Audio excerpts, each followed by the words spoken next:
Win big in 2024 with Team Sync from RotoBaller. Import your fantasy teams and sync your leagues. Get customized tools and tailored advice for your specific rosters and scoring settings, including live recommendations from the Live Draft Assistant, Free Agent Finder, and Lineup Optimizer. Sync an unlimited amount of NFL, MLB, NBA, and NHL fantasy teams from all of the major fantasy platforms. Get a discount for any premium pass using my promo code Knuckler. Just visit rotoballer.com/radio and start rotoballing like a boss. This podcast is also brought to you by Parlay Play Fantasy Sports.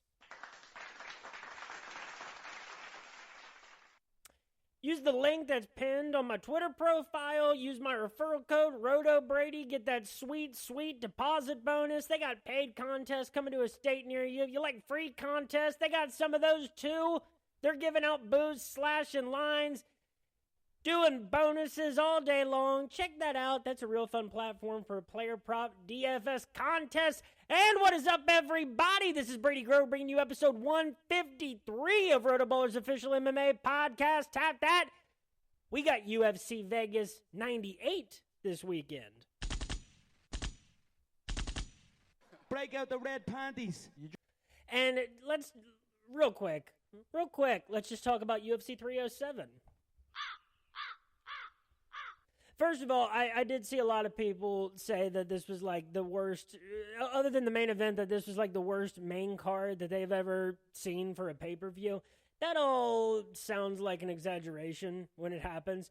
I enjoyed several aspects of this card for sure. I love seeing Court McGee get a win. There was just a lot of crazy decisions in this one. Like I thought Cesar Almeida looked great. The reffing in that one was highly questionable. You could argue that Austin Hubbard should have been the winner against Alexander Hernandez. You could argue that Carla Esparza should have beat Tisha Pennington, especially if you backed her like I did. Unfortunate send-off for the Cookie Monster, but was definitely glad to see her get love on the way out. Marina Rodriguez, I think you could very much argue that she won. I think you could very much argue that Jose Aldo won. And my God, the hate that Mario Batista has gotten. And look, I've made this very clear in the past. Was that boring? Sure.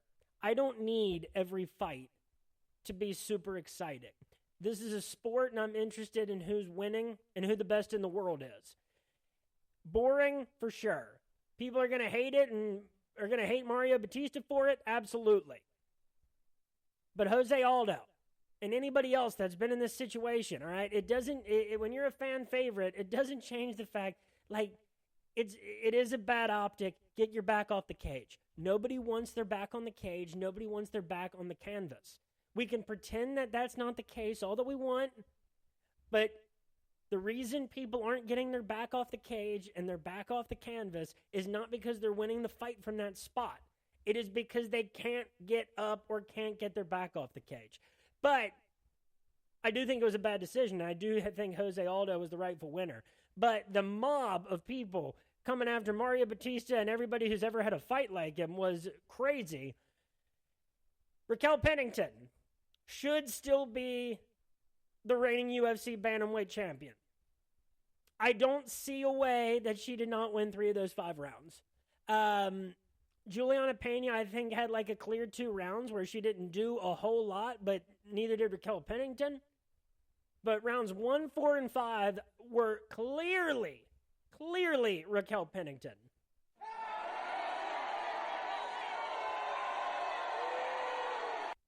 And honestly, the main event, I don't think too many people were too surprised. Like, I don't think you should be. You know, like anytime a non-highly ranked contender, but still ranked, like Roundtree, like Usyk, they always come in with a little bit more heat into these championship matchups. I don't know why that is. I'm sure there's plenty of psychological reasons on both sides. He turned in a fantastic performance. He was very close to being able to maybe finish Alex Pereira. Certainly had him in danger. But Poatan, using his black magic in the 4th round, ends up getting a knockout after one of the most glorious kickboxing sequences that we have seen in the octagon, particularly from a light heavyweight. So I don't know, like as far as and Roman Dolidze, the most obvious underdog pick that I've seen in a few months, man, at least at that rate. I'm glad that worked out because it just was screaming at so many of us. And Kayla Harrison should be the next to fight for the UFC Bantamweight title. I think they want to make Kayla Harrison and Juliana Pena happen. I want to see it. I like Juliana Pena, but I hope Kayla Harrison ends up the UFC Bantamweight champion. I don't know what's that interesting about Kayla Harrison, but there's something. It's the Olympic gold medals. It's the PFL run. I don't need her to remain 35-0 to be interested. I don't need her to go to that level. She lost one fight to Larissa Pacheco. All right, that's fine. I don't know what it does to you when you're fighting at lightweight and at featherweight and PFL and you fight the same people over and over. That's just a whole different set of circumstances. Anyway, that's UFC 307. This weekend, there's Octagon 62. There's a bunch of stuff on UFC Fight Pass. We had a great week of the Contender Series this week. And the boxing this weekend better be versus Bivol, Nakatani, Inoue. I'm still not good at pronouncing that last name, whoever it might be from Japan. But great boxing Saturday, Sunday, and Monday morning. The latter two happening in Japan. For my picks on all of that stuff and more, follow me on Twitter at RotoBrady. Follow the podcast at Tap That MMA Podcast on YouTube and Spotify. Facebook has forsaken me. Look out for my MMA DFS values picks article coming out on Friday afternoons. Come out to the RotoBaller MMA Discord on Saturday. Let's talk about UFC Vegas 98 as it's going down, DFS, sports betting, what have you. Go check out my recent interlude episode with Paul the Soul Snatcher Hills. He is getting ready to fight on Saturday in BYB in Leeds. That's going to be an awesome fight. The best of luck to the Soul Snatcher. He was a fantastic conversation. We got more interlude episodes in the works as well. With that, let's get right into it with UFC Vegas 98, starting off with a flyweight matchup between Clayton Carpenter and Lucas Rocha. Carpenter is the minus 202 favorite. Rocha, the plus 172 underdog. Carpenter, counting the Contender Series, 2-0 in the UFC. Winner by unanimous decision in the Contender Series over Edgar Chairez. He's coming off a first-round rear naked choke against Juan Camilo Ronderos, February of 2023. Damn, that is surprisingly long ago. And I think they even moved this one up a bit because there's been some recent shuffling of this card in the heavyweight fight at the very least. So, Clayton Carpenter was going to fight Steve Erceg in May of 2023. He was an LFA guy before coming into the UFC. You always love to see it, but a very limited professional career so far. Lucas Rocha, 17-1, 24 years old, has fought plenty at bantamweight, 10 knockouts, 4 submissions, 3 decisions. Got a second-round knockout against Davi Betancourt October of 2023 on the Contender Series. He had 2 fights canceled against Jose Johnson and Joshua Van in between. This was also, he was an LFA guy, but very, very briefly. Clayton Carpenter, deservingly so, is the one that's getting a lot of love in this fight. People like him. They like his style. The dude's 28 years old. Now, he has no professional losses. His only loss is as an amateur back in 2016 by split decision. Instinctively, I think that the odds are pretty appropriate here at minus 202. Carpenter, by decision is only, that's only plus 130. By submission, plus 500. By knockout, plus 500. Rocha, his only career professional loss is by knockout. I don't know. I think, inside the distance is very doable for Clayton Carpenter here. We've at least seen him at the UFC level. I trust Clayton Carpenter's professional career before coming into the UFC a good deal more. But, Lucas Rocha is 17-1 as a pro. And, the way that he won on the Contender Series, the knockouts that he's had, and against opponents with good records, his one LFA fight was a unanimous decision. Honestly, if I'm going Lucas Rocha, I'm going straight up moneyline plus 172. I think, if you wanted to pick something more specific, like, I don't know, like Rocha inside the distance is plus 225. I don't think that's horrible. I think that, like, there's going to be a lot of this is going to be a fast-paced fight, and I think either guy could finish this fight inside the distance, but like probably like Carpenter inside the distance, that's plus 225. It's the same as for Rocha. So maybe that is the way to go. You know, Clayton Carpenter's proven himself at this level despite his limited professional career. He's got finishes aplenty in LFA. I don't know. I like Lucas Rocha enough. Plus 172, I think, is a decent number. Carpenter, it's just like a little too hard to pick like the method of victory here. If I have to pick one, gun to my head, Carpenter by decision plus 130, and then just go inside the distance plus 225. That's a tough one. It should be fun. Flyweight, as many of you know, is my favorite division in the UFC at the very least right now, and it's the one that I'm the most interested in, the talent that's working its way up. Next up, we got a bantamweight matchup between Dan Argueta and Cody Haddon. Dan Argueta is the plus 155 underdog. Cody Haddon, the minus 180 favorite. With that, let's start with Cody Haddon. 7-1 as a professional. This dude is a baby-faced kid at 26 years old, fighting out of Australia. So as you would expect, he cut his teeth in Hex Fight Series, and Eternal MMA. His only professional loss is by unanimous decision to Steve Ercik. Dear God, every flyweight out of Australia fought Steve Ercik at some point in their career.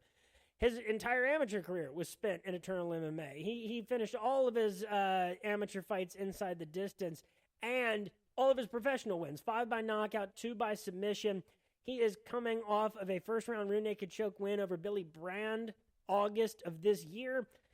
I do question, like, so he was the bantamweight champion for Hex. And he was the interim champion, then he became the straight-up champion. The combined record of his two opponents before the Contender Series was 28, 19, and 1. Solid enough.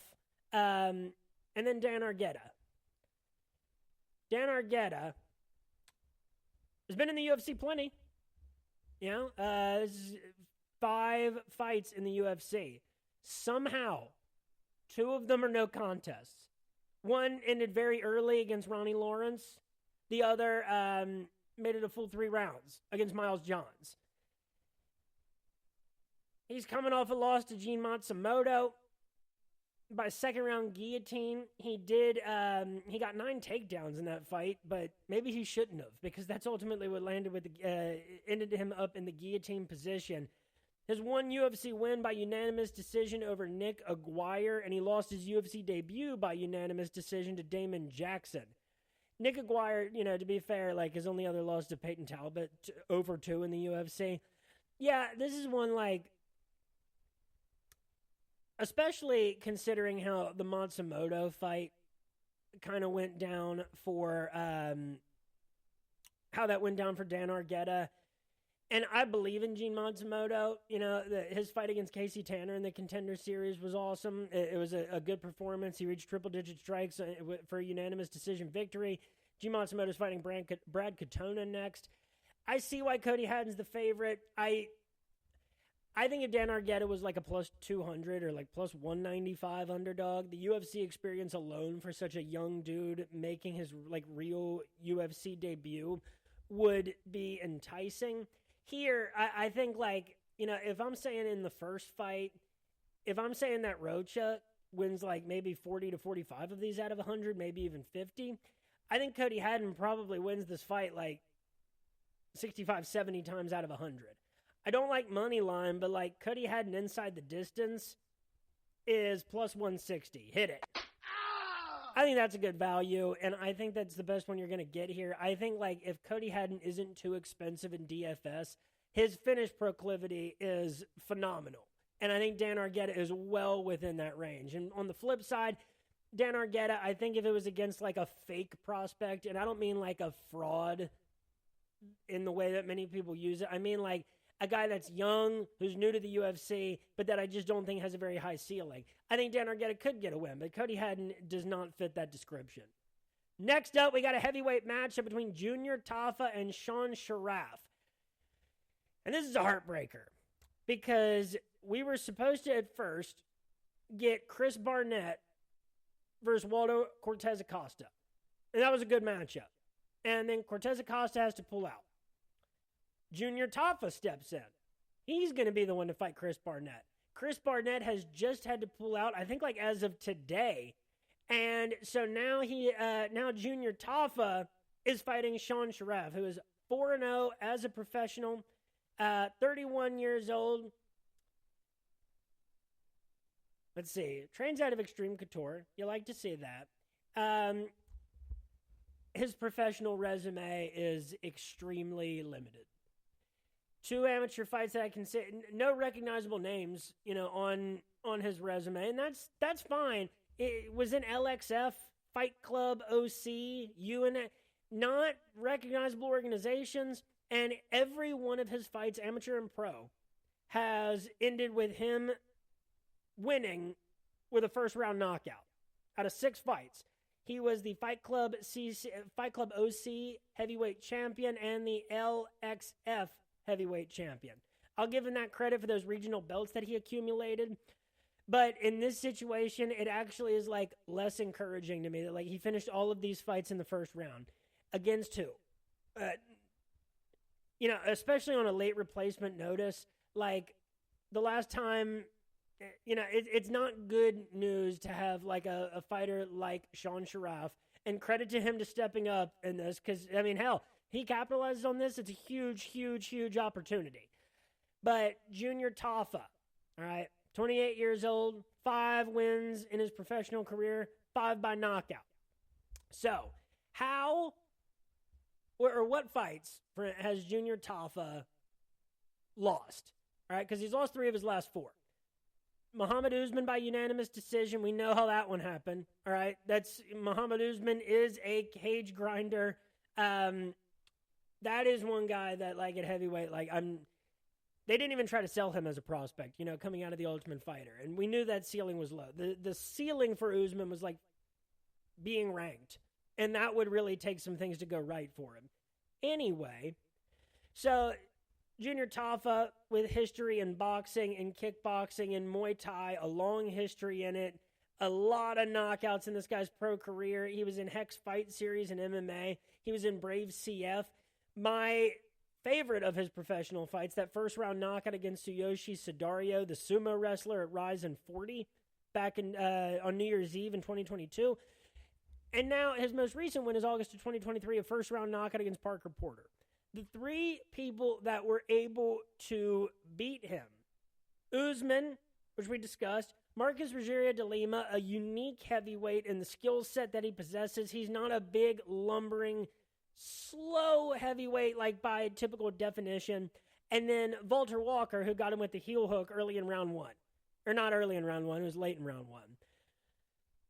So as much as I hate to say it, Sean Sharaf. Don't do this, you cannot do this, And even though Junior Tafa... But I'm not impressed by your performance, and I look forward to... Meaning the last fight, because you can't verbally tap, you can't scream in pain. As much as that sucks for people, and as upsetting as that might be, you can't do it. And you fell right into a heel hook from Walter Walker, and then Walter Walker called out your brother. So I'm not going to make any excuses for Junior Tafa.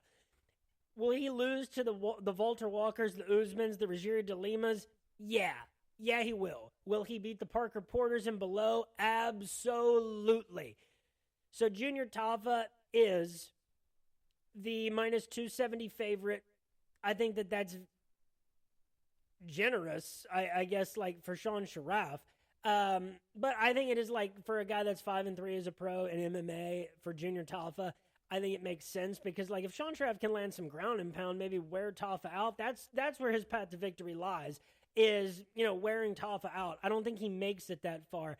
The odds aren't out yet because this matchup is so brand new, but I think Tafa is going to be, probably worth a nice price in DFS, and take Tafa by knockout. I think that is a pretty obvious method of victory bet to go with. Hit it. I really wish it was Chris Barnett and Waldo. I wish it was Chris Barnett and Junior Tafa. But we're getting Junior Tafa versus Sean Sharaf. And who knows? That I think we all have a result that we're expecting to see in that one. Next up, we got a women's strawweight matchup between Julia Pilastri and Corey McKenna. Corey McKenna is the plus 110 underdog. Julia Pilastri, the minus 130 favorite. Corey McKenna, now winner of 2 of her last 3 fights. 4 of 6 in the UFC. 3 decisions, 1 Von Flue choke over Miranda Granger. So that was August of 2022. Gets a unanimous decision over Cheyenne Vlismas in what was a pretty insignificant fight statistically speaking. December of 2022. Doesn't fight all of 2023. Comes back, loses by first round armbar to Jacqueline Amorim. So it's the win over Kay Hansen and Vanessa Demopoulos, that gives you like a little bit more, and beating Miranda Granger too. Corey McKenna is just super inconsistent.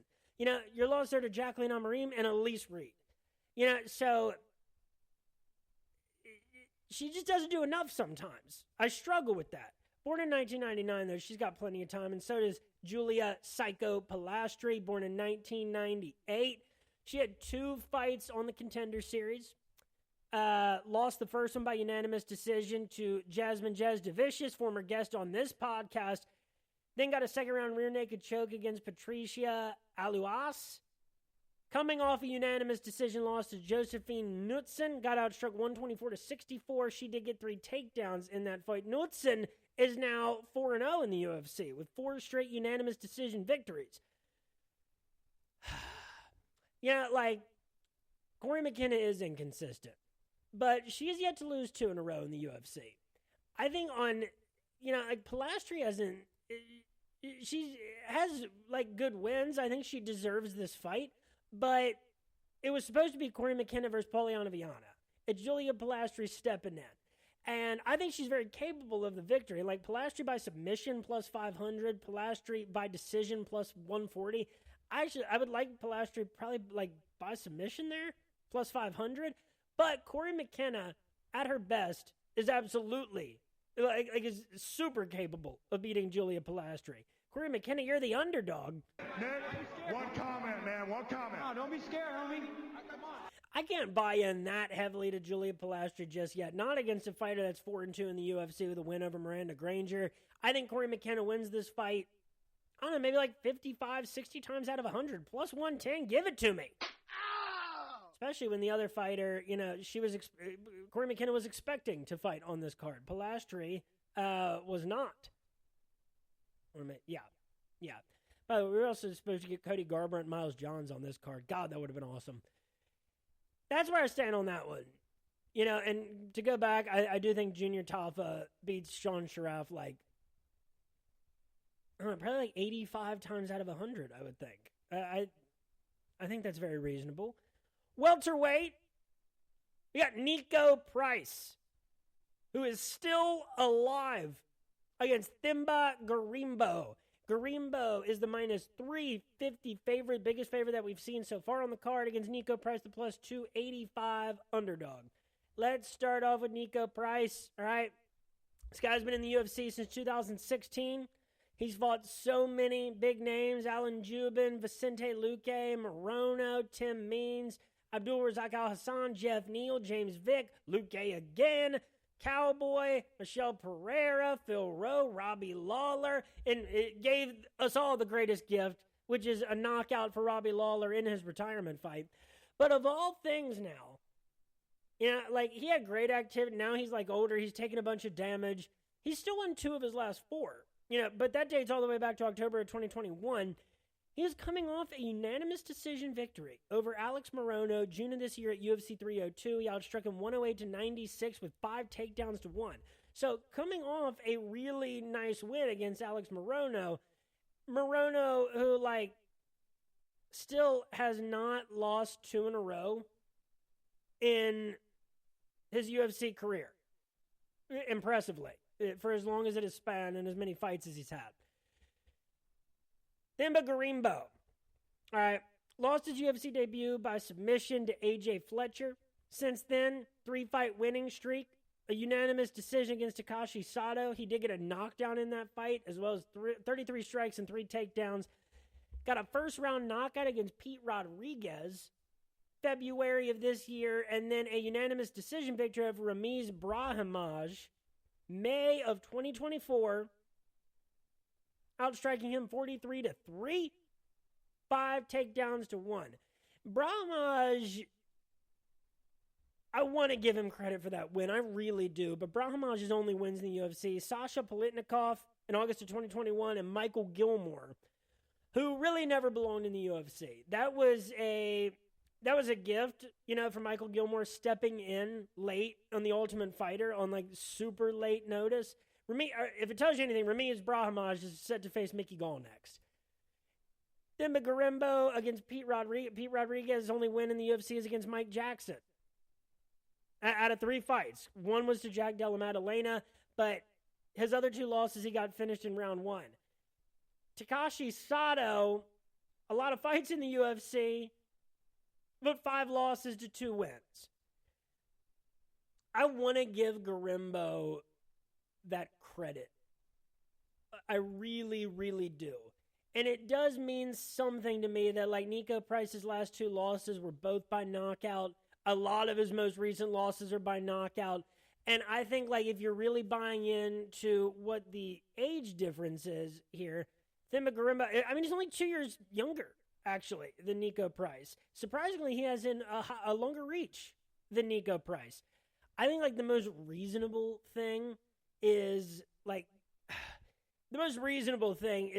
Gorimbo by knockout, which is plus 250. Actually, not too bad of a number. Nico Price, though, I don't know, why are we so high on Themba Gorimbo, or are we just low on Nico Price?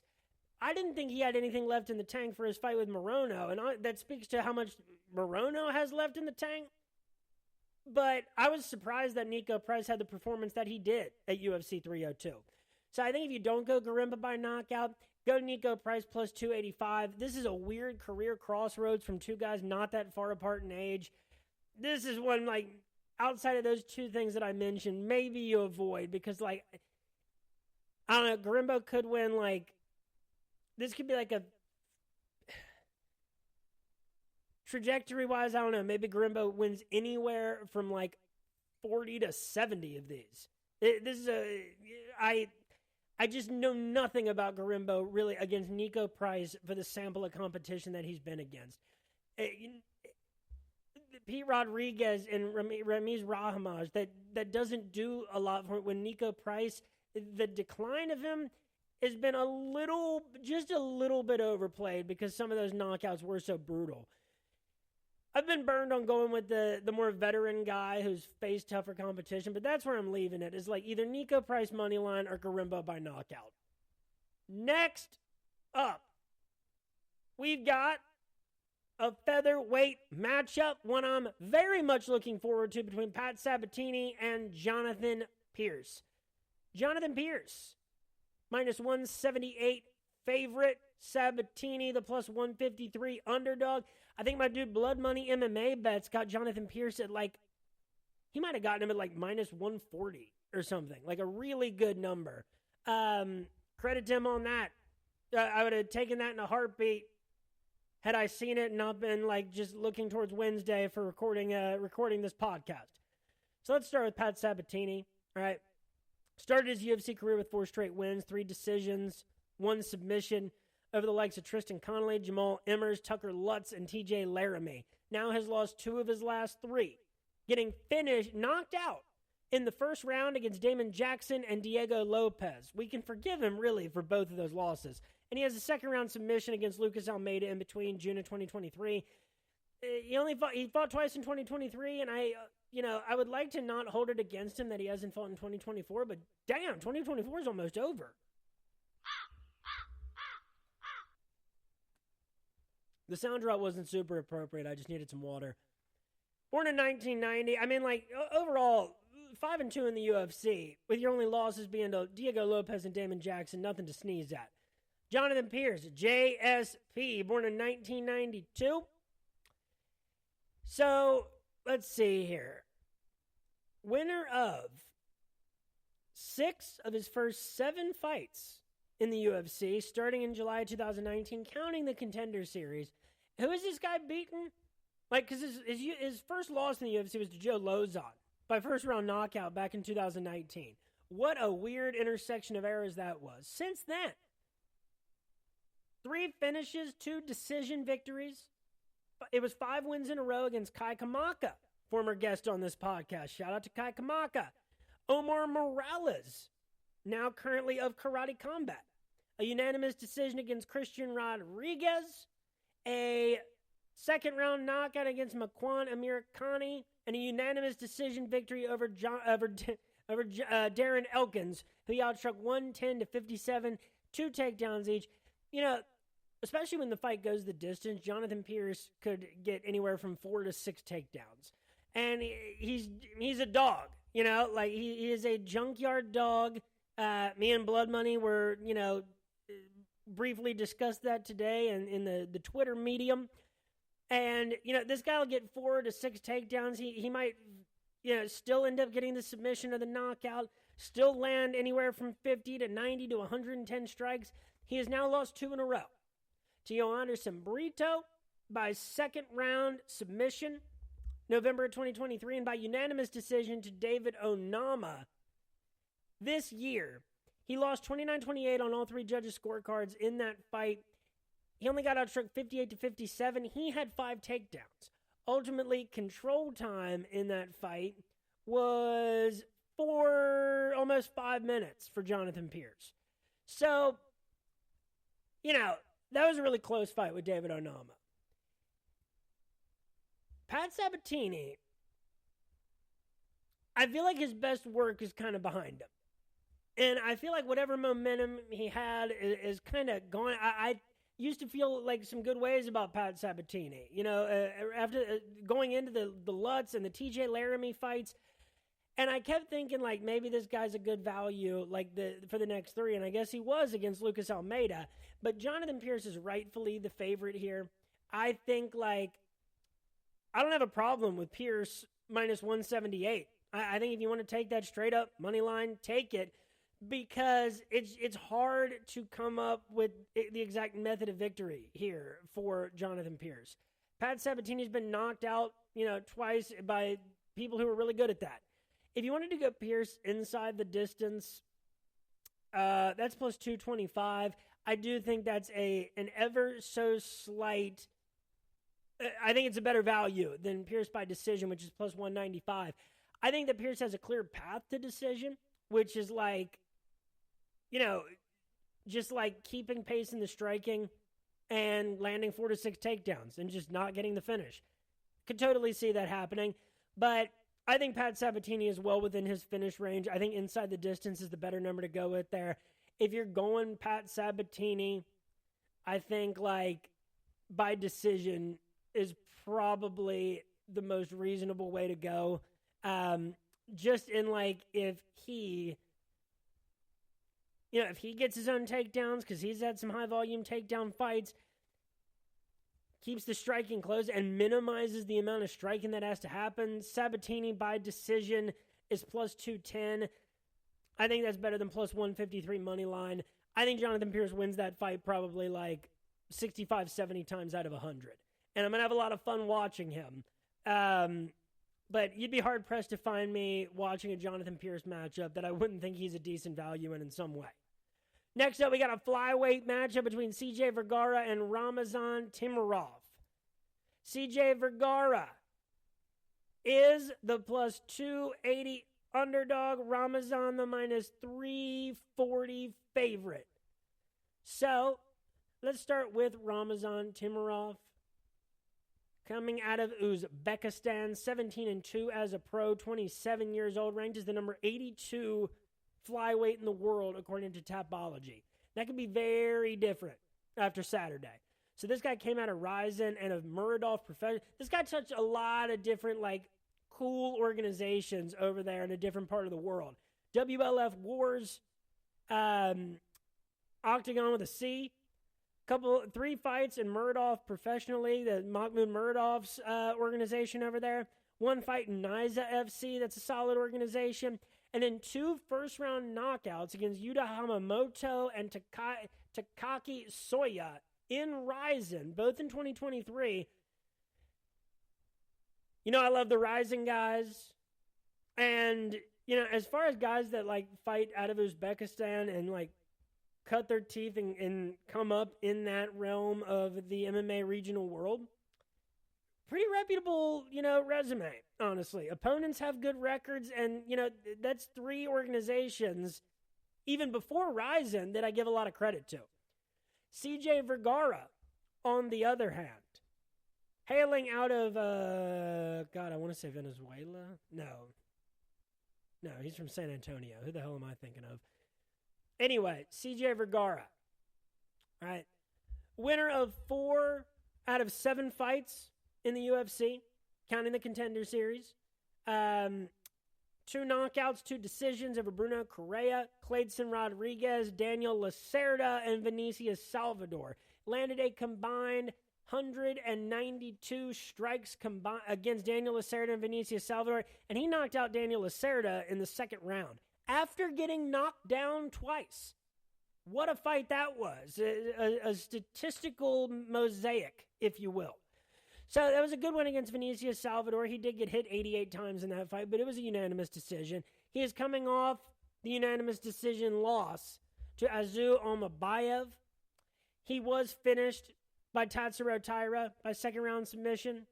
The other 2 fight, Ode Osborne and Azu Almabayev, beat him by unanimous decision. He outstruck Ode, but you know how Ode Osborne is. That doesn't necessarily tell the story. And to go back to Ramazan Timurov, 10 wins by knockout, 1 by submission, 6 by decision. His last 4 fights have ended in round 1 inside the distance. So, this is a tough one in trying to find the right value. Where is it now? All right, there we go. So, and for whatever reason, these odds are not up yet. I think Timurov by decision makes sense. I think Timurov by knockout makes sense. Because it's Timurov's first fight in the UFC, because Vergara has been around the block and is good at landing strikes and volume and surviving, and no one's knocked him out yet in the UFC. He's just been submitted, and by a guy that very well could be challenging for the flyweight title here very shortly. I will give Vergara the credit that I think he can survive 3 rounds against Ramazan Timurov, but I think Timurov's skill set is just better suited to end up getting his way on the judges' scorecards. I am super excited for this fight. I love the flyweights. I have love for Vergara, and I'm very excited to see what Uzbekistan's Ramazan Timurov can do in his UFC debut. I think he wins this fight 75, 80 times out of 100. Probably 75. I'll give a little bit more credit to the transition from Rise into the UFC. I love that organization. I love Muradov Professional Fight League and WLF Wars. He hit all the spots that I like to see what's going on at. But Timurov by decision, I think, makes the most sense. I think that money line is just even a little too high for me to want to really incorporate into a parlay or anything like that. But again, I am super looking forward to that flyweight matchup. Love all the flyweight action. Who knows? Ramazan Timurov very quickly could find himself in these rankings and in contender conversations with quality wins, starting with CJ Vergara. Next up, and you know what? I'll play this for Ramazan Timurov. Break out the red panties.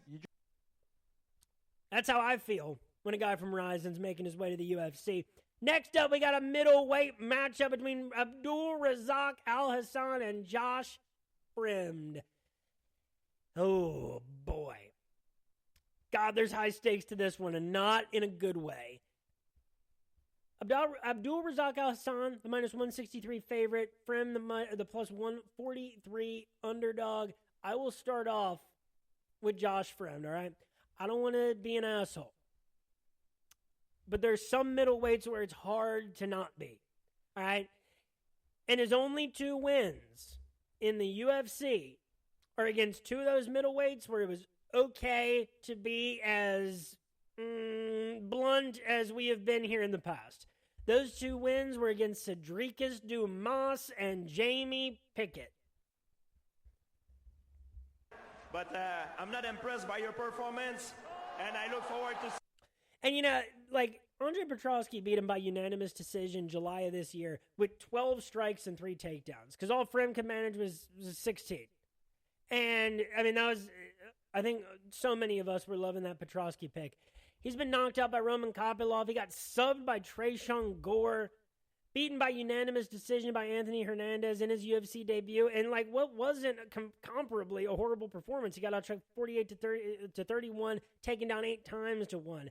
It's Tresean Gore's only UFC win, and he's fought Cody Brundage too. I'm not a Josh Fremd fan. I don't think he's a good middleweight. The 2 wins that he has kind of only solidifies that to me. And I think you could have justified for him getting cut much sooner than. I guess it's hard when your 2 wins are smack dab in the middle of your other 2 losses each on each side. But, if he loses to Abdul Razak Al Hassan, there should not be a place in the UFC for Josh Fremd anymore. Abdul Razak Al Hassan, a guy that, because you guys know I love the, fighters from different parts of the world. I like fighters from Africa for sure. Judo Thunder hails from Ghana. He's 39 years old. Surprisingly, he does not look 39 years old. 12-6 as a professional. Combined record of 23-12 between these 2 fighters. Abdul Razak Al Hassan has actually been in the UFC for some time, 2016, and has had a good amount of fights. He's beaten Sabah Hamasi twice. He beat Sabah Hamasi.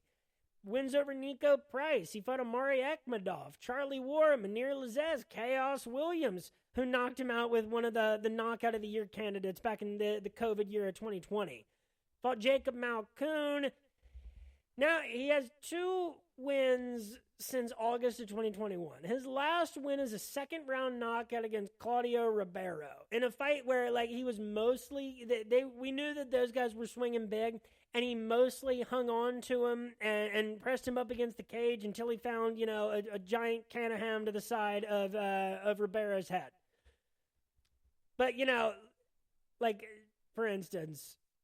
losses to Joaquin Buckley by split decision. He hated that one because Buckley broke that stupid no takedowns pact they made. I wouldn't make any agreements in a mixed martial arts fight when there are big stakes connected to winning and losing. But that was already back in February 2022. Since then, a second-round submission loss to Joe Pyfer in a fight where he was a massive underdog. And then a no contest against Cody Brundage in a fight that, even though it was early in the first round, he was outstriking Brundage 23-1. Seemed like he was well on his way to probably getting that win. But, there was a lot of time left in the fight. It's hard to calculate that. So, Abdul Razak Al Hassan, every single one of his UFC wins is by knockout. I see no reason why this fight should go any differently, unless he's already kind of winning it early in the fight and Fremd tries to hold on for dear life. I see no reason, even at 39 years old, why Abdul Razak Al Hassan cannot knock out Josh Fremd. Abdul Razak Al Hassan by knockout is minus 110. Hit it. By decision's plus 600. I don't know. He's 39, but power is the last to go. I'm not touching Josh Fremd. I think Abdul Razak Al Hassan wins this fight 70 to 75 times out of 100. I think minus 163 is a really good value. But if I'm going Abdul Razak Al Hassan, it's by knockout. Fremd is very knockoutable, and Abdul Razak Al Hassan is at least good at knocking people out in this talent range. And Josh Friend is well within that range. Josh Friend can make me look like a complete dipshit. After Saturday, I have my doubts, but you know how this goes sometimes, especially when I'm talking like the way I am right now. Next up, and you know what? Josh Friend. Don't do this. You cannot do this, you know? There we go. Welterweight, Daniel Rodriguez, D-Rod against Alex Morono. Morono is the plus 184 underdog. Rodriguez, the minus 214 favorite. So we talked about Alex Morono a little bit. Let's start with him. Winner of 2 of his last 4 against Tim Means by guillotine and Court McGee by decision in a fight that, Morono was the favorite. I felt comfortable with taking him as the favorite back in April of this year. His activity level's been good. 2 fights, each of the last 3 years, and 3 in 2021. He got a lot out of, the last few years in the Apex era. Fought so many. It seems like he fought Reese McKee yesterday when he landed 176 strikes, and that was already 4 years ago. He's fought Chaos Williams, Max Griffin, Kenan Song, Nico Price twice, obviously. He's fought Anthony Pettis, Cowboy, David Zawada, Mickey Gall. There's got, if you're going to sit there and let Alex Morono hit you 80 to 100 times, it's a fight well-versed, for him. And Tim Means, the fall-off was kind of hard. Tim Means was a really durable welterweight for a while, and I just don't know what version of Tim Means Alex Morono actually got. But now he's lost 2 of his last 3, with his only win being Court McGee in a fight where I was not impressed with him at all. He dropped 2 decisions to Joaquin Buckley and Nico Price since October of 2023. Daniel Rodriguez, D-Rod, born in 1986. He is actually 4 years older than Alex Morono. And, D-Rod, leading up from his debut on the Contender Series, July 2019, to his fight September 10th of 2022 at UFC 279, he was 8-1 in the UFC. Wins over Tim Means, Gabe Green, Dwight Grant, Mike Perry, Preston Parsons, Kevin Lee, Li Jingliang. I've been adding an extra syllable to that one for years. And, a handful of finishes. It was a lot of decisions. He landed 120 strikes against Kevin Lee. 88 in a split decision win over Lee. In a fight that I maybe thought he shouldn't have got the decision for. But it was an extremely close fight. Landed 129 strikes against Mike Perry. 175 against Gabe Green. This fight is set up to be, really fun. The thing is, D-Rod still, even that he's lost 3 in a row and Alex Morono has 1 more recently, the win over Court McGee doesn't do a ton for me when talking about your next fight, unless it's another, 40-year-old dude who is really struggling for a win. I guess that kind of describes D-Rod. But D-Rod's last 3 fights, Neil Magny, he got subbed by Neil Magny, but still landed 66 strikes. He outstruck Neil Magny, just got taken down 5 times. Gets knocked out in the first round by Ian Machado Gary, May of 2023. Then he's coming off a unanimous decision loss to one Kelvin Gastelum, June of this year, in a fight that Kelvin Gastelum intentionally missed weight for. So, and he still outstruck Kelvin Gastelum 127 to 112. It was the 4 takedowns that made the difference. All right? This is a fight where I expect 160 combined strikes at least. And if someone gets a finish, I think it's going to be Daniel Rodriguez. Daniel Rodriguez has been fighting a different class of welterweight than Alex Morono has for a few years now, even in his advanced age. And so I think the most likely thing here is if D-Rod doesn't get a submission or a knockout, I think D-Rod inside the distance makes sense. Because minus 214, he's a pretty, good level of favorite here. Rodriguez by decision plus 130. Rodriguez inside the distance plus 250. I might. Do I think Morono can survive 100 plus strikes from D-Rod? That's the question. Rodriguez hasn't had a knockout since July of 2021. I think that this probably goes to decision. I think Rodriguez just outstrikes Morono. I think Morono might maybe try to get the grappling involved, and I think that might not work out for him too well. But I think Rodriguez is still the more potent dude on the feet. And Morono, with his weird herky-jerky style, I think that'll be the reason for some of his success, but the reason for most of his failure in this fight. So I think Rodriguez probably wins this fight like 70 times out of 100. Minus 214.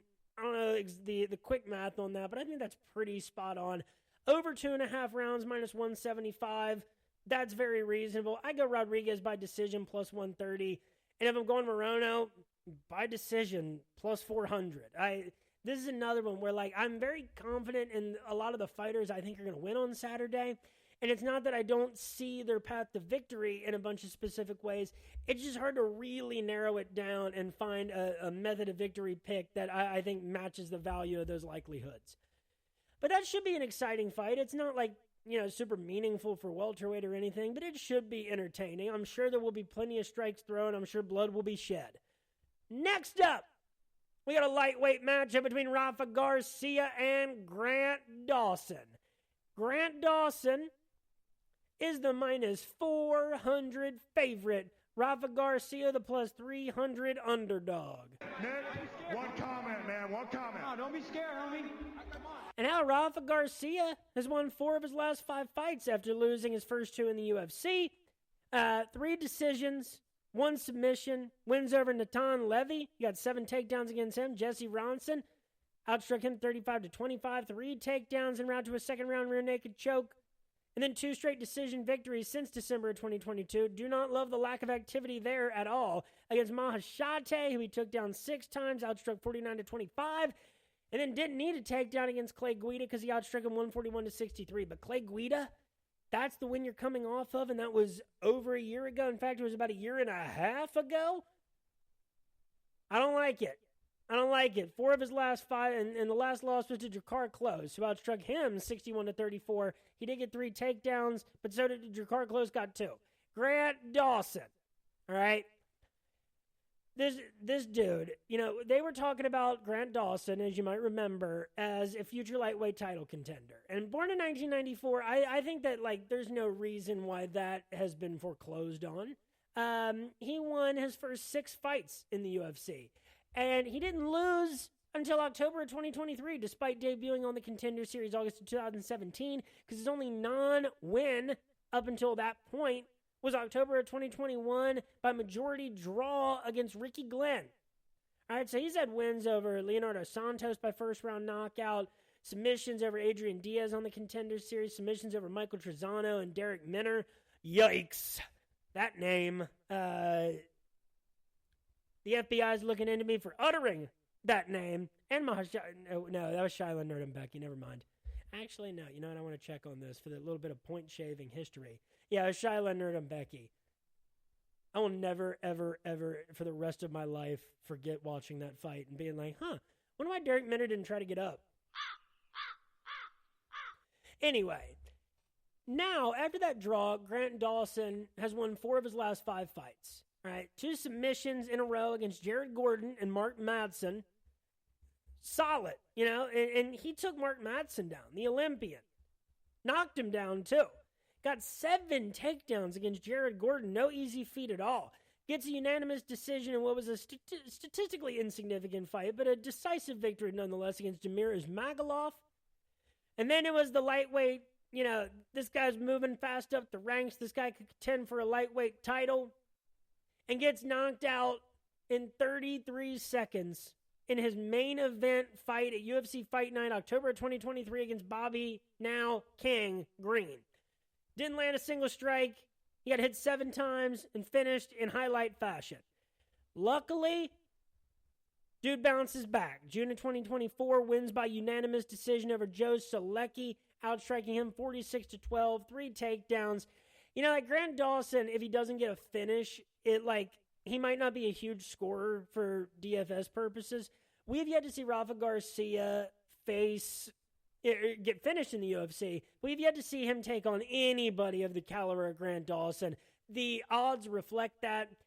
I think, like, this is where, you know, and let's take a look at, like, Joe Solecki, Grant Dawson's last win. Joe Solecki has had a good run in the UFC. Not a whole lot of activity the last few years, but, you know, again, nothing to sneeze at, proverbially. It was a good fight for Grant Dawson to get back in the swing of things. I think, like, Dawson probably wins this fight, like, 80 times out of 100. I think that, like, the King Green fight was a wake-up call. I think it is the exception to the rule for Grant Dawson. I think he's probably going to be a much better fighter because of it. Bobby Green got a lot of, you know, a lot more hype than maybe was warranted or than was realistic after that. And he was, like, also sub-Tony Ferguson, which no one was expecting to see. Dawson by decision is minus 175. But I don't know. I think Dawson's back and comfortable after that knockout loss to King Green. And I think that this is where he could get back on track of putting fights away. I don't know exactly how he does that, you know. Like, Rafa Garcia, I think, is going to try to get this fight to the ground because I think Grant Dawson is going to be, you know, I think is going to be landing the better shots. I think Grant Dawson is just better overall. And, you know, Rafa Garcia will probably try to get a takedown and try to get the fight to where he can be a little bit more comfortable. So I don't know exactly, like, how it happens. And looking at Dawson, like, let's see, two of his career UFC wins are by knockout. The other 5 are by submission. So Dawson by submission makes the most sense to me, plus 375. I don't fault you for going Grant Dawson inside the distance. Plus 270. Damn, I think that's a good number. Hit that. I don't like Rafa Garcia at all in this one. I'm probably going to stay away from Grant Dawson in DFS. I think he's going to be expensive considering how heavy of a favorite he is. And this is one where the method of victory is hard. So if this is one you want to stay away from, I understand. But I think inside the distance at that number for Grant Dawson is a very solid value. Next up, and we got 3 fights left. We got a welterweight matchup between Chidi Njokuani and Jared Gooden. Chidi Njokuani, the minus 170 favorite. Jared Gooden, the plus 145 underdog. Over 1.5 is minus 156 in this fight. Under is plus 126. Let's keep an eye on that as we talk about this one. Chidi Njokuani, born in 1988. It was looking like a great start for him in the UFC, counting the Contender Series. 3 straight knockouts over Mario Sousa, Marc-Andre Barriault, and Dusko Todorovic. Then he took 3 straight losses, 2 by knockout, 1 by split decision to the likes of Gregory RoboCop Rodriguez, Albert Duraev, and Michael Alexajuk. Save for the Alexajuk knockout loss, really that losing streak isn't that bad. The Reese McKee fight, that was just like a little bit too close. It was a split decision. He did outstrike Reese McKee 64-30, but I did want to see a little bit more from him in recovery because Reese McKee is not, you know, that's not a guy that hangs around in the UFC, as we have seen. So I thought, like, if he was going to bounce back, I wanted to see that happen, like, by knockout, as it should have against Reese McKee. But, like, Chidi, the guy that knocked out MAB and knocked out Todorovic, is just not the same dude that we have seen, you know, in the 2 years since then. But, like, he's remained active. So you know, this could be many changing tides. Jared Gooden. For some reason, I feel like this guy has won more fights than he has. You know, his only 2 UFC wins are Nicholas Stolze and Wellington Turman. He is coming off the Wellington Turman win by second-round rear naked choke December of 2023 at UFC Fight Night. Dariush versus Sarukian outstruck Turman 53-37 en route. 4 losses in the UFC, all by decision.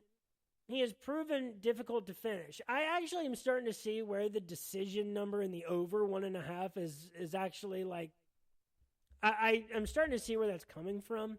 Because, like, Jared Gooden hasn't been finished. And, you know, Chidi Njokuani can totally knock him out.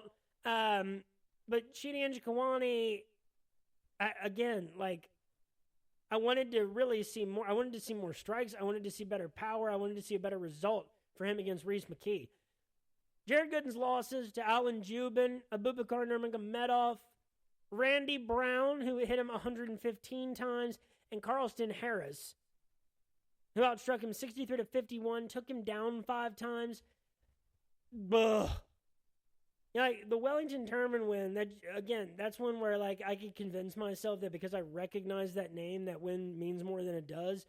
Wellington Turman's last win was February 2022 against Misha Serkinov. Before then, it was Sam Alvey. The only other one is Marcus Perez. 2 of those guys are in karate combat now. So I don't have a lot to believe in here, like in Jared Gooden. Nicholas Stolze was 0-3 in the UFC. I mean, he had to fight Benoit Saint-Denis as well. But still, I guess we do have more reason to believe in Chidi and Njokuani. Those wins against Dusko and against Marc-Andre Barriault are not that long ago, really. I expect the fight to stay standing. Obviously, the one that would want to get the fight to the ground is Jared Gooden, but he does not have many takedowns in his UFC record. He just has that submission over Wellington Turman. If he can get that, I'm sure he will. If you go like Gooden, if you go like Gooden, I think you go like inside the distance. I think that's his path to victory. Is like that's plus 210. But I don't. I can't find a lot of reason to like Jared Gooden, even in. He had the layoff, too, from October 2021 to March of 2023. I just can't find any reason to like him more than Chidi and Njokuani. I understand Chidi's 3 losses. You get knocked out by... And you got knocked out by dudes who are pretty good at that. Michael Alexajuk, you might think that he's, underwhelming, but he's gotten a lot of, solid wins in the UFC. He's got a good amount of wins in the UFC. Against a lot of names that don't belong, but he's had to fight some really good fighters too. So, if you go Jared Gooden, you go inside the distance. But, I think Chidi Njokuani wins this fight, 65 to 70 times out of 100. Minus 170 is fair. If he was minus 155, I would jump all over it. I think there's value in under 1.5. Again, there's some wide variation how this could go based on Chidi Njokuani's last fight against Reese McKee. And just for a little further perspective, the split decision to Reese McKee has been knocked out before, but the majority of his losses are by decision. The only guy that was able to finish him in the UFC was Hamzat Chimaev. Alex Morona couldn't do it, Angel Lusa couldn't do it, and Chidi couldn't do it. He was knocked out back in 2017 in BAMMA when that was still a thing. Got knocked out in his first career win.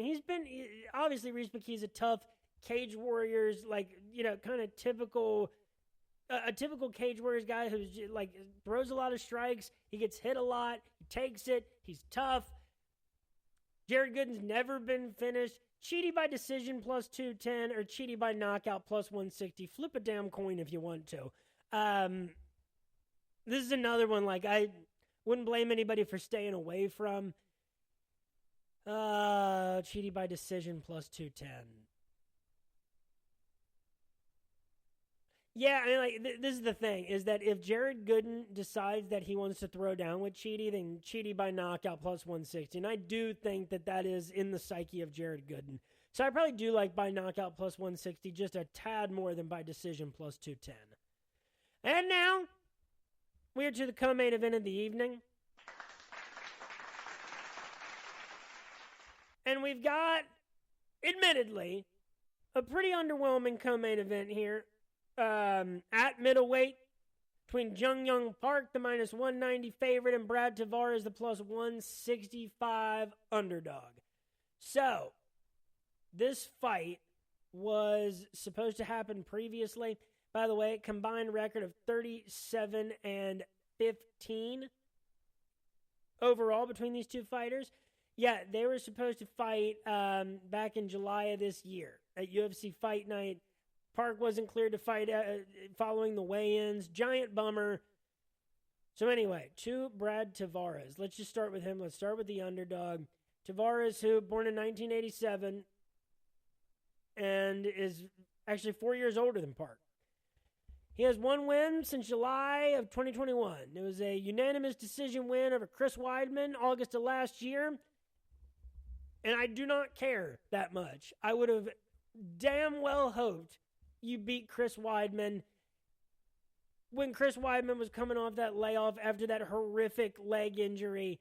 You know, like, Weidman, that return shouldn't have happened, but for God's sake, Chris Weidman is fighting Eric Anders at UFC 309. That's going to be in New York, so that makes sense. But, like, and Chris Weidman, he's coming off a win by unanimous decision over Bruno Silva. But they had him fighting senior citizens at this point because people like him. They want to see him win. So that's Brad Tavares' last win, is Chris Weidman. He just got knocked out by RoboCop in the third round, February of this year. He got knocked out by Bruno Silva, April of 2023. Lost a unanimous decision in what was a pretty, competitive fight against the current champion, Dricus du Plessis, July of 2022 at UFC 276. His last 3 wins for Tavares in a span where he lost 5. His 3 wins are to Weidman, Amari Akhmadov by split decision, Antonio Carlos Jr. by unanimous decision. 3 decisions, 1 was split, 1 knockdown for him against Amari Akhmadov. With 2 losses before 2020 to Israel Adesanya and Edmund Shabazian. Before Antonio Carlos Jr., you got to go back to April of 2018 when Brad Tavares got a win, and he was 6 years younger when that fight happened. That was against Christoph Jotko. Brad Tavares, at his best, was deservedly a ranked middleweight.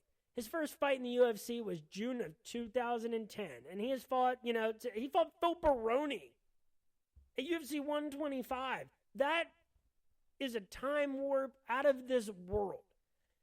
Jung Young Park, born in 1991. All right. Winner of 4 of his last 5, 7 of his last 9. Decisions over Marc-Andre Barriault, John Phillips, and Tafon Nchukwi. Combined 11 takedowns over those 3 fights. He gets knocked out by Gregory Rodriguez, joined the club for that tier of middleweight fighters. Landed 105 strikes in a split decision win over Eric Anders May of 2022. Then 3 straight rear naked chokes against Joseph Holmes, Dennis Tialulin, and Albert Duraev. Hard. No, not a hard. He's 3-2 in the UFC, and those losses are to Park and Buckley. Okay. Duraev, all right. There.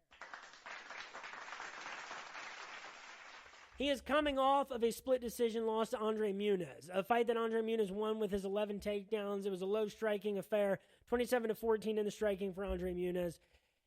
Brad Tavares, to my knowledge, how far do you have to go back for this guy?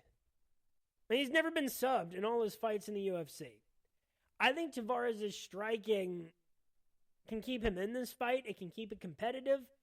Park he's one of those fighters that's really good at slowing a fight to his pace. Grinding it down, he can beat you landing 25 strikes in 1 round, 25 strikes over 3 rounds. The guys that he submitted are of like a different quality level than Brad Tavares, and a very different skill set. He landed 27 strikes and almost beat Andre Muniz despite getting taken down 11 times. Brad Tavares isn't going to take him down 11 times. I think like Jung Young Park, minus 190, I think that's fair. I was hoping for it to be a little lower, but I think Park does win this fight like 70 to 75 times out of 100. And for some reason, the props aren't out yet, but I would go Park by decision first. Then I would go Park by submission. Then I would go Tavares by decision. Or maybe Tavares by decision, like sandwiched in between there. The over 2.5 rounds here is minus 265. That is accurate. But Park by decision, I think, is the way to go. And, I don't know. If he's a middle-tier priced guy in DFS, I will like him plenty. And now, we are to the main event of the evening. Break out the red panties. And it is a fantastic flyweight matchup with huge implications here between Tatsuro Taira, the minus 300 favorite, against former title challenger Brandon Royval, the plus 250 underdog. Watching fights from both of these guys today, very interesting how this fight has been handicapped. I love Tatsuro Taira. We all thought he was going to be, we knew at one point between Amir Albazi, Muhammad Makayev, Steve Erceg, Tatsuro Taira, Manel Cape, if you count him in that class of prospects, if you want to. We knew that all those guys could end up fighting for a title in a short period of time. It's going to take Makayev a little bit longer to get back to that spot. But Tatsuro Taira, undefeated in the UFC, undefeated as a pro, 16-0. 4 finishes in his UFC career, 2 decisions. All those wins came against Carlos Candelario, CJ Vergara, Jesus Aguilar, Edgar Chairez, Carlos Hernandez, and Alex Perez, most notably who he knocked out in the second round in a fight that he was the main event for June of 2024. And even in fights that he didn't end up getting a knockdown or a knockout in, he still ended up, getting a knockdown against Carlos Candelario. And, he mixes it up well. 2 takedowns against Alex Perez, 2 against Edgar Chairez, 3 against CJ Vergara. He's had fights like the Chairez fight and the Candelario fight where he, really did a number in the ratio, striking numbers, 61-25 against Chairez, 57-9 against Candelario. And now here's the thing, all right? So in watching Tatsuro Taira, because here, go back to the Edgar Chairez fight. He was hurt in that fight. Got knocked down. I love Tatsuro Taira, and like Brandon Royval said, this dude out of Japan who wants to bring the UFC back to Japan as the main event, born in the year 2000, very well could be the future of this division. I don't know if he is the present, because this is a huge test, and even after Alex Pereira, this is a huge jump up in competition for Tatsuro Taira. He is a guy that when you watch him, he puts himself in unnecessarily dangerous positions. He's so dynamic and versatile, and yet it's like, it's like any fantasy or sci-fi movie ever where he's got great power, but just the danger is that he has not learned how to fully harness that yet in its most effective ways. You get hurt by Edgar Chairez. He put himself in some unnecessarily bad positions against Jesus Aguilar and Carlos Candelario, and not as much against Candelario. He ended up in some weird positions. And that's against Candelario and Aguilar and Chairez. You cannot pull that against Brandon Royval.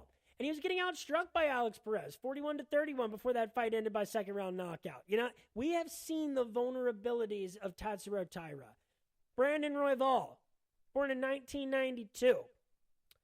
This dude only had 9 fights in the UFC, yet 1 title fight.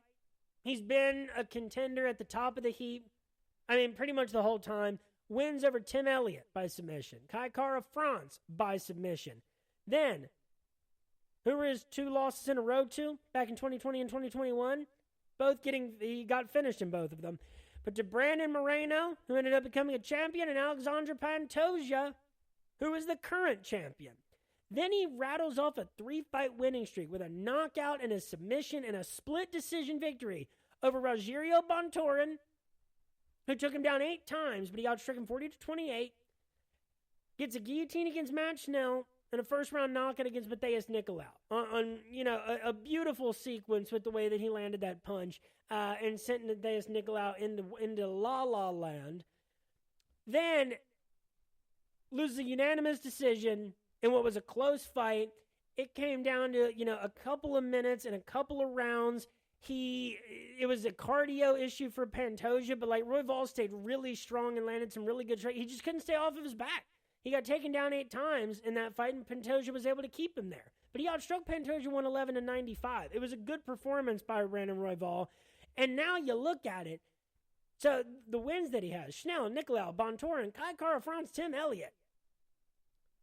The only losses are to guys that have held or are currently holding the UFC flyweight belt. And then February of this year, this dude avenges his loss to Brandon Moreno at UFC Fight Night, Moreno versus Royval 2, outstriking him 145 to 112, one takedown to Moreno's 3, split decision. Really, my heart, me as a fan, I want to see Tatsuro Taira get over this hump. You know, he's an undefeated prospect. He deserves every bit of hype that he has. Absolutely. And even if he loses, Tatsuro Taira very well could be the UFC flyweight champion in another calendar year, even after losing to Brandon Royval. But Brandon Royval has beaten the best of the best at flyweight. If he just would have had a title fight at some different times, he very well could be a UFC flyweight champion or a former one. There's very little that separates Brandon Royval from the rest of the guys that have been, you know, the hardware holders and the best in the world. The only guys have beaten him that have beaten him have been champions. And the thing is, Brandon Royval, for the way that he is able to land, I mean, his last 2 fights have been 5 rounds. Landed a combined 256 strikes in those 2 fights. Got taken down 11 times and still almost like could have come away with 2 wins and been on a 5-fight winning streak and been the champion. That's a very real possibility. And the thing is, right now, if Tatsuro Taira puts himself in a bad position, you go for a takedown just a little bit too loosey-goosey. You go in a little bit too wild. You take these risks that we have seen put Tatsuro Taira in bad positions before. You can't do that against Brandon Royval. I think Royval can win this fight with a surprise submission.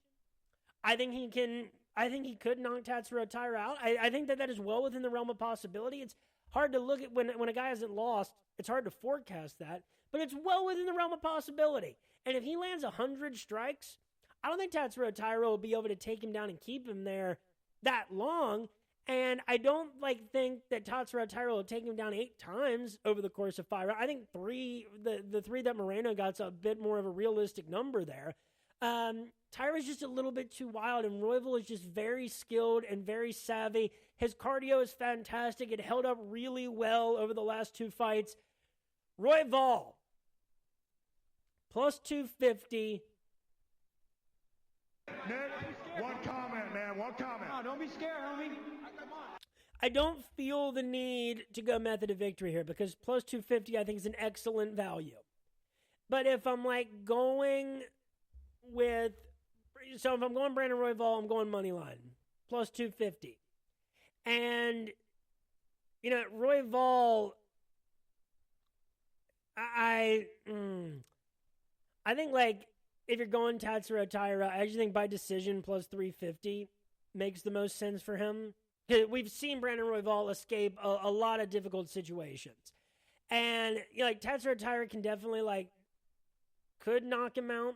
This is, again, where we're going to see a huge leap in competition for Tatsuro Taira. He put Alex Perez away. It is not going to be that easy, especially when you're fighting a lankier guy like Brandon Royval that's a little bit closer to his proportions. Tatsuro Taira inside the distance, plus 100. I don't know if that's as good of a value as by decision, plus 350. I'm really split on those. I'm going to like Royval in DFS. He's going to be cheap. I'm going to be a big fan of that. I think that I would expect to see Brandon Royval's picture headlining MMA DFS Value Picks article this week. Brandon Royval plus 250. I think this is a 50-50 fight.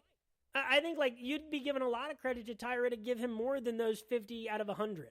So plus 250 is a no-brainer to me. Regardless, I'm going to be so excited to see the outcome of this flyweight matchup. Even with Royval's now lost twice to Pantoja, so it's going to be hard to give him a title shot after that. If Taira wins this, he is getting the UFC flyweight title shot. Will he be ready for it? For the skill set that Pantoja possesses? That remains to be seen. I think we could see, even in a loss, we could see tremendous growth here from Tatsuro Taira as an MMA fighter. Ooh, I'm going to love this main event. I really am. And people that can't appreciate a flyweight main event of this caliber, I feel lots of sympathy for you. But this one. Break out the red panties. Folks, thank you so much for listening to episode 153 of RotoBallers' official MMA podcast, Tap That, leading up to UFC Vegas 98. This ended up being a long one, thanks to my UFC 307 recap and some other soliloquies in between. But follow me on Twitter at RotoBrady. It's a big week of boxing, always a big week in mixed martial arts. My picks on all that stuff and more. Follow me on Twitter at RotoBrady.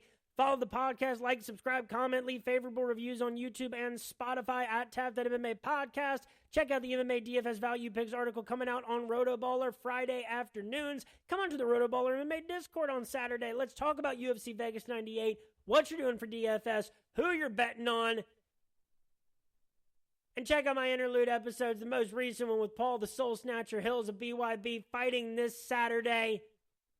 You know, the last BYB fighter that I interviewed ended up becoming a Police Diamond Gazette belt champion. Congratulations to Courtney Cameron on that one. There's going to be new interlude episodes coming out too. Got them in the works. Folks, thank you so much for listening. Have yourselves a great week and peace. Break out the red panties.